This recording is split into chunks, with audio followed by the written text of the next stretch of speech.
Bagi yang mengikuti perkembangan sejarah dunia atau mengamati tokoh-tokoh paling berpengaruh di dunia, pasti tidak asing lagi dengan nama Rothschild. Keluarga Rothschild dikenali sebagai sebuah keluarga yang sangat kaya. Mereka ini merupakan antara keluarga yang tersenarai dalam keluarga yang terkaya di dunia. Bukan itu sahaja, keluarga ini juga kerap kali dikatakan terlibat dengan pelbagai konspirasi. Pelbagai kisah malahan tuduhan dilemparkan ke atas nama keluarga ini.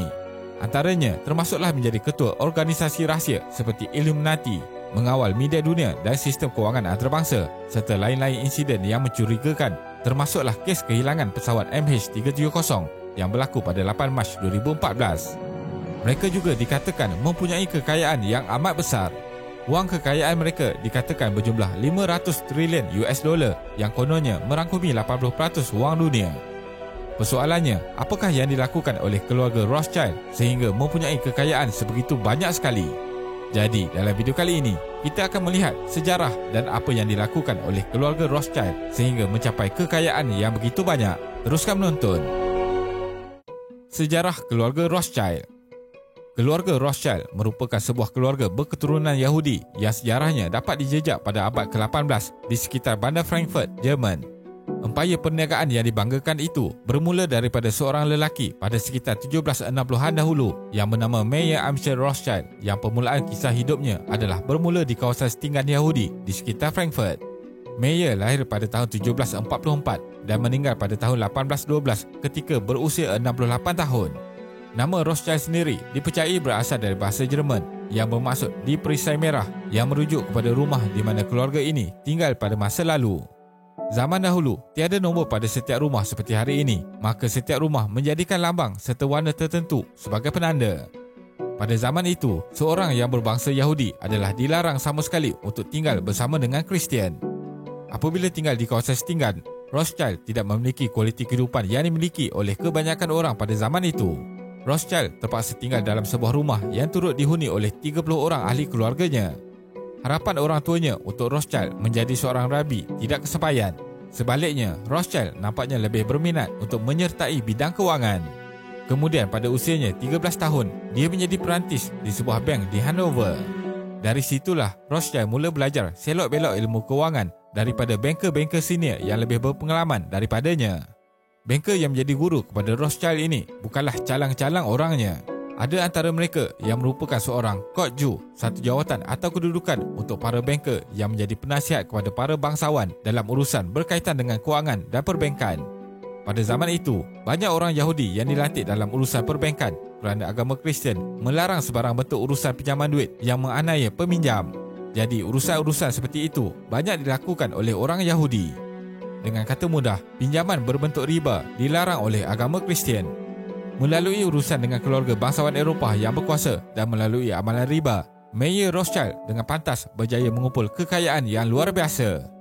Pada tahun 1769, akhirnya titik peluh Rothschild terbayar juga apabila dia dianugerahkan kedudukan Kotju. Setahun kemudian, beliau mendirikan rumah tangga dengan anak seorang salah Kotju yang berjaya dan dianugerahkan 5 orang anak lelaki. Mereka inilah yang kemudiannya memainkan peranan penting dalam menubuhkan industri perbankan yang penting dalam 5 buah negara utama Eropah, iaitu di Jerman, Austria, Britain, Itali dan Perancis. Perkahwinan sesama ahli keluarga. Seperti keluarga diraja, perkahwinan antara ahli keluarga bagi menjaga keturunan dan kekayaan adalah perkara lazim bagi keluarga ini. Bagi mengekalkan kekayaan luar biasa tersebut dalam keluarga mereka sahaja, Rothschild memaksa anak-anaknya untuk mengatur perkahwinan keturunan mereka sesama keluarga mereka sahaja. Anak lelakinya akan dikahwinkan dengan sepupu-sepupu mereka. Bahkan perkahwinan antara anak saudara atau sesama sendiri juga berlaku dalam keluarga Rothschild. Ini dilakukan demi menjaga harta kekayaan dan memastikan semua yang mereka miliki hanya berlegar dalam keluarganya sahaja tanpa ada campur tangan pihak luar. Rothschild berpendapat bahawa ini adalah cara terbaik bagi menjaga harta keluarga daripada tangan orang luar. Sejak daripada itu, keluarga Rothschild terus-menerus membina kekayaan dan berkhidmat sebagai banker di negara-negara Eropah, serta mereka turut memainkan peranan dengan menyalurkan dana ketika konflik besar dunia berlaku seperti Revolusi Perancis dan kedua-dua Perang Napoleon. Bukan itu sahaja, mereka juga terlibat dengan membiayai projek-projek besar seperti pembinaan terusan Suez dan juga pernah sekali menyelamatkan Bank of England daripada bankrupt.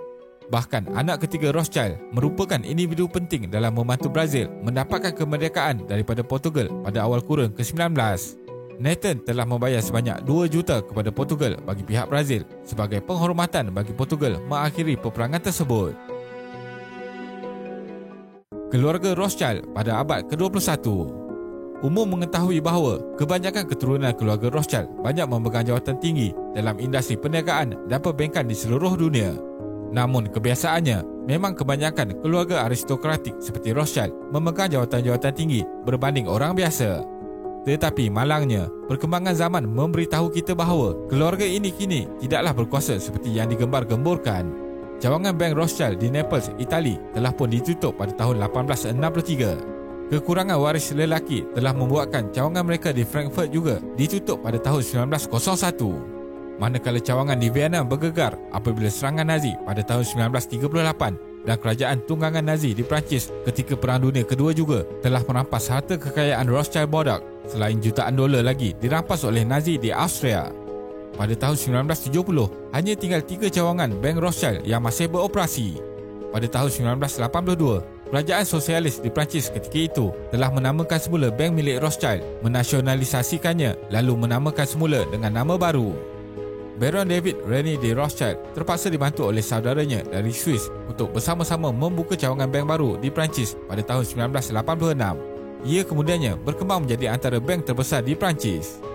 Cawangan bank di England dan Perancis ini kemudiannya disatukan pada tahun 2003, manakala pada tahun 2008 pula menyaksikan bagaimana ketiga-tiga bank ini yang dulu terpisah akhirnya berada di bawah satu entiti. Hari ini, 5 bank terbesar dunia bukan lagi milik keluarga Rothschild lagi, tetapi milik China dan Jepun. Manakala Bank Rothschild di England dan Perancis hari ini hanyalah satu entiti kecil dalam dunia kewangan. Berdasarkan laporan, ahli keluarga Rothschild yang paling berjaya hari ini ialah Benjamin D. Rothschild setakat ini. Dia dilaporkan mempunyai kekayaan berjumlah 1.1 bilion, menduduki tangga ke-1851 orang terkaya di dunia pada tahun 2020. Keluarga Rothschild hari ini nampaknya lebih jauh ketinggalan dengan kelahiran keluarga-keluarga jutawan di seluruh dunia dalam era baru. Ini bermakna zaman kegemilangan mereka sudah lama berlalu. Jadi, persoalan mengenai keluarga ini memiliki wang kekayaan sebanyak 500 trilion yang disebarkan mungkin boleh dipersoalkan kerana mereka kini bukanlah lagi pemain utama dalam pentas kewangan dunia. Kesimpulannya, dakwaan konspirasi terhadap keluarga Rothschild sentiasa akan ada setiap masa. Sememangnya, terdapat daripada golongan ini agak berahsia dalam mendedahkan sesuatu perkara dan ini menyebabkan ia sukar dibuktikan dengan data yang kukuh. Benar atau tidak konspirasi ini, itu terpulanglah kepada mereka yang mendengar dan mempercayainya kerana ia bukanlah mustahil. Terima kasih kerana menonton dan jangan lupa subscribe. Jumpa lagi.